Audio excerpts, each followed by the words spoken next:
The people of Umuaku village still tell this story, how greed destroyed a family, how love triumphed, and how a simple girl became a queen.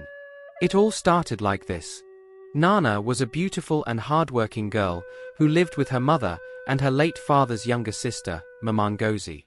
Maman Ngozi had left her husband and moved in with Nana's family, bringing her daughter Ngozi. But life in their home was unfair. While Nana woke up early to cook, clean, and take care of the home, Ngozi would sleep till midday. When people in the village teased Ngozi for not knowing how to cook, she would flip her hair and say, "I will marry a rich man who will give me plenty of maids." She believed beauty was all she needed. One day, while taking a stroll, Ngozi saw a flashy car. Inside sat a handsome man, Tony, the son of a powerful chief. When he offered her a ride, she eagerly jumped in. As they drove, she boasted about how she was ready for marriage. But Tony remained quiet, only nodding. What Ngozi didn't know was that Tony wasn't looking for just beauty, he wanted a woman of virtue. Days later, Tony visited his village. His parents joked about him still being single, and they all laughed.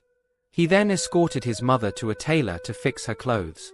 Another day, while in the village market, Tony's eyes caught sight of a stunning young woman buying tomatoes. She had a simple beauty, different from the flashy girls he had met. It was Nana. He approached her and said, "Hey, I'm Tony." But Nana wasn't easily impressed. She only nodded, refusing his offer to pay for her groceries, and walked away. That intrigued Tony even more. Days later, Nana's mother fell sick.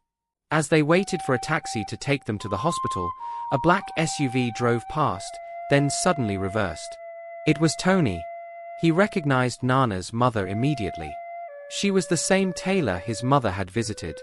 He laughed and said, "What a small world." He drove them to the hospital, waited until they were done, and took them back home. The next day, Tony visited again. This time, Ngozi and her mother were outside.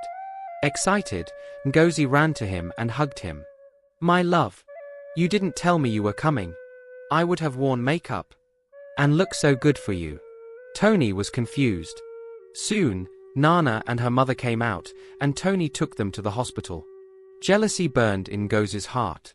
She turned to her mother and said, "Mama, did you see that? Nana is trying to steal my man."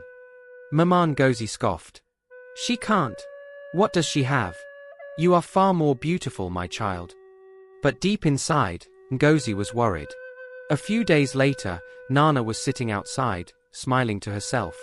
Ngozi walked up to her. "This one you are smiling, what is happening?" Nana blushed.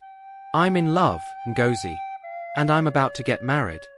Ngozi's heart stopped. "What? To who?" "To Tony." Ngozi faked a smile. "Wow. That's great." But in her heart, rage boiled like fire.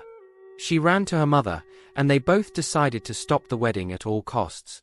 "Tony might be a ritualist," Maman Ngozi told Nana's mother, trying to convince her to stop the wedding. But Nana's mother only laughed. "I know Tony and his family. They are good people." Maman Ngozi and Ngozi were furious. The big day arrived. Nana, being the good girl she was sweeping the compound when Maman Ngozi suddenly became sweet. "My precious Nana, so hardworking and beautiful, my brother's daughter. Ngozi, go and prepare hot water for her bath. You know today is your sister's big day." Ngozi obeyed, but added a dark substance into the water. Soon, guests arrived. Tony and his people were seated. Nana's mother greeted them and said, "Let me go and bring my beautiful daughter." She brought Nana out, but the moment Tony saw her, he screamed and jumped back. "Who is this? I don't know her."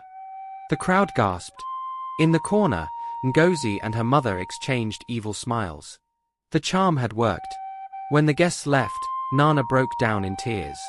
"Mama, what did I do to Tony to deserve this embarrassment?" Ngozi sneered. "I warned you, but you didn't listen. Tony is not a good man." That evening, Ngozi and her mother went to the native doctor, carrying a goat to thank him. But Maman Ngozi had one more request. "I want Tony to fall in love with my daughter and marry her." The native doctor smiled and gave them a love charm. Excited, Ngozi ran to Nana. Nana was studying for her upcoming exam. Sister, let's go and see Tony. Let's find out why he rejected you. It's all written on your face that you still love him. I will fight for you. Nana, feeling hopeful, agreed. But as they approached Tony's house, Nana sniffed the air.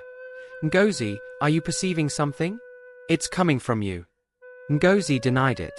When they reached the gateman refused them from entering the house. Ngozi then bribed the gateman to call Tony. The gateman collected the money and went to call Tony. Ngozi said to Nana, let me pee, I am pressed. She quickly went to apply the charm.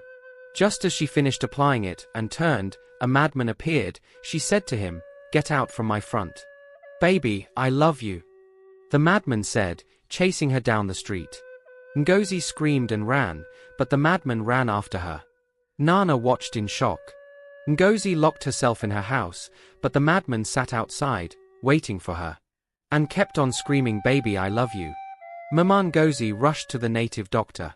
Help us. The charm went to the wrong person. The native doctor sighed. I warned you. There are only two ways to break it. Either she sleeps with the madman, or she confesses. Mama Ngozi begged her daughter. Just sleep with him, my child. Ngozi screamed, never. I will confess. Neighbors gathered. In tears, Ngozi confessed everything. At that moment, the spell lifted. Tony and Nana had a grand wedding, celebrated by the whole village. And as for Ngozi and her mother, they were banished from Umuaku forever. Moral lesson from this story is that envy destroys. If it's not yours, it's not yours. Hard work pays off. Beauty alone is never enough. Evil will always return to the sender. Please don't forget to subscribe, like and share for more interesting stories.